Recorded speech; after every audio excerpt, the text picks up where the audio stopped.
Hey everybody, welcome back to the channel. Today we're tearing into a shoe that's been a staple in my rotation and has genuinely surprised me, the Brooks Ghost Max 2. After logging over 100 miles on these, pushing them from road runs to recovery sessions, I'm here to give you my complete unbiased take. My goal isn't to just tell you about this shoe, it's to help you decide if it's the perfect fit for your daily miles or comfortable long walks. We're going to break down every single aspect from the plush foam to its real-world durability. So what sets our reviews apart, we don't just pull these shoes out of a box for a very quick take and look.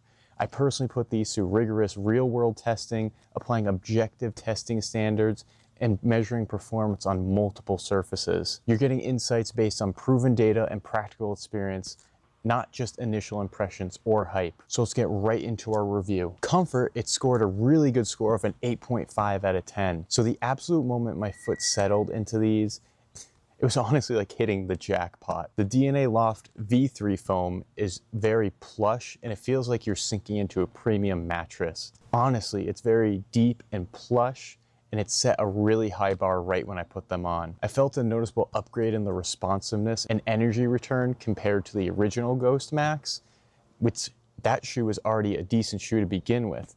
The midsole is very comfortable. It has a nice bounce with each step that you don't get in any other shoe. It translates excellent into that impact absorption, saving your joints in the long term. I tested these for 6 miles on my first run and there was no break-in period needed with them. So the shock is generally one of the best I've actually tested in a shoe before. This is definitely one of our top rated, most comfortable shoes that we've tested so far. So like we were saying, the DNA V3 foam is a massive upgrade. It allowed me to push just a little bit more on pavement without feeling that jarring and reverberation of that shock through my body. I compare the shock absorption to the Hoka Clifton 10, but I think this impact absorption on the shoe is actually better than the Clifton 10. And it has a very high stack height in the heel at 39 millimeters and a 33 millimeter forefoot stack. So it definitely has one of the best cushionings on daily walks or runs, anything you're going after with this shoe. I definitely noticed better recovery between my training sessions as a daily trainer. The toe box I measured at 3.85 inches, which has an exuberant amount of room. This is actually the wide version of the Brooks Ghost. So it allows for a nice comfortable toe splay for that stability you need when you're out on the road or even just walking. In terms of the tongue setting, it's definitely improved over the original model, and there's 0 pressure points at the top of my foot during lacing. The biggest upgrade in the shoe is actually the padding in the heel and part of the midfoot here. A lot of shoes really miss out on that. They tend to put a lot of comfort and impact absorption here in the midsole, but they forget about the inside of the shoe.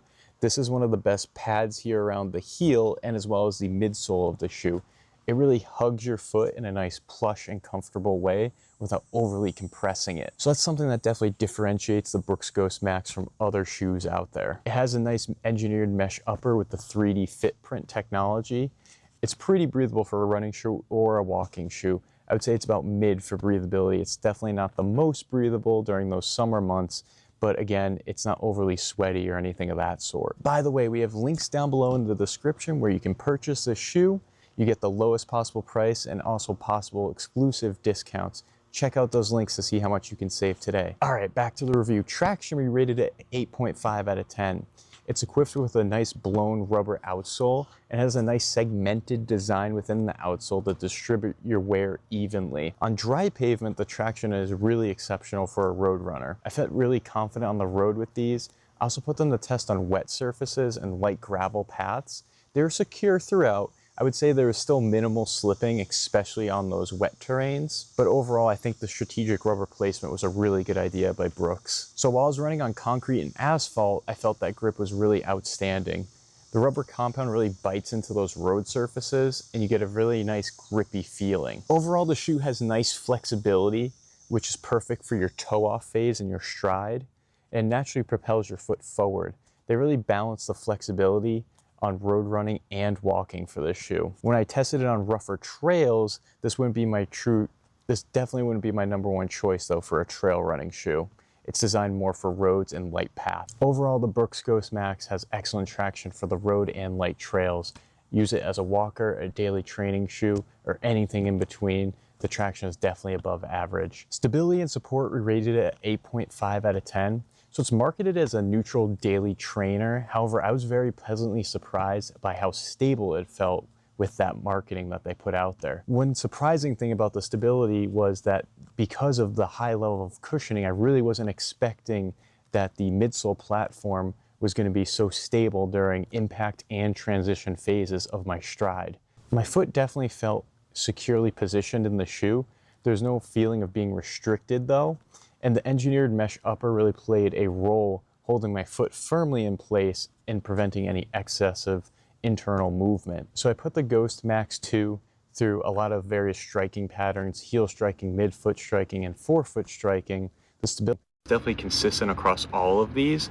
So it's definitely more particularly impressive with heel striking, and the upgraded foam and substantial stack height really aided in the impact absorption regardless of where my foot was striking on the road. So the shoe definitely feels very natural. So the torsional stability, as you can see, it's about neutral. It's more plush obviously, but the shoe still maintains a decent trustworthy structure and it maintains that integrity throughout your runs. I measured the heel to toe drop at 6 millimeters, which really hits a nice sweet spot. It provides enough heel protection without pushing you too far forward or requiring a significant amount of adaptation, especially like those zero drop shoes that you get out there for that natural foot movement. For a minor point, I would say the ground feel of the Brooks Ghost Max was not good for that raw responsiveness. That really high stack height, obviously your foot isn't really close to the ground because of that high stack height, so you really don't get that ground feel. Obviously that's the trade-off you get for the extreme plush cushioning and impact absorption. So let's talk about weight. We rated it at 8 out of 10. I weighed my men's 10.5 at 15 ounces.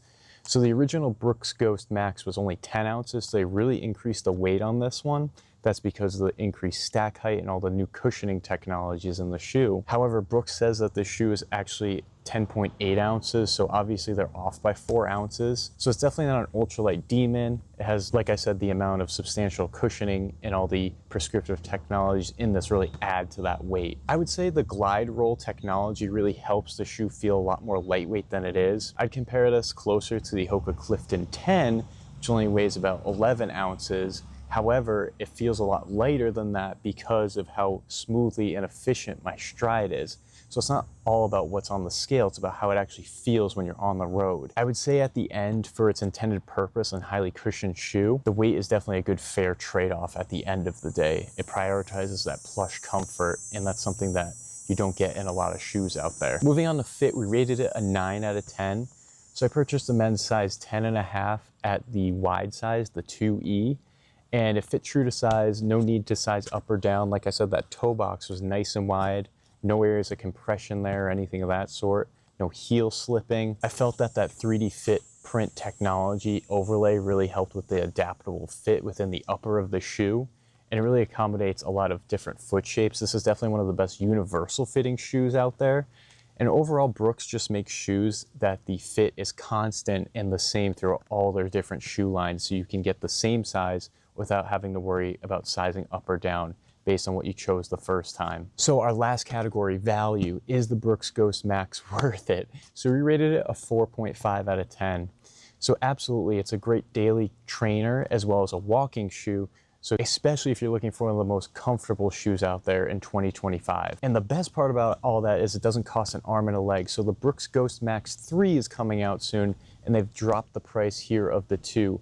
I've seen it for anywhere from $100 to $120 online. So you're saving about $30 there from the original price now. So it is absolutely worth it. So there is our take on the Brooks Ghost Max 2. So if this review helped you, please hit that like and subscribe button. Also, check out, we have a bunch of more best of videos, comparisons, and individual reviews coming up. Also, don't forget to check out mountaineerjourney.com where you can see the full written review of this shoe on there as well. Links are down below in the description at the lowest possible price as well.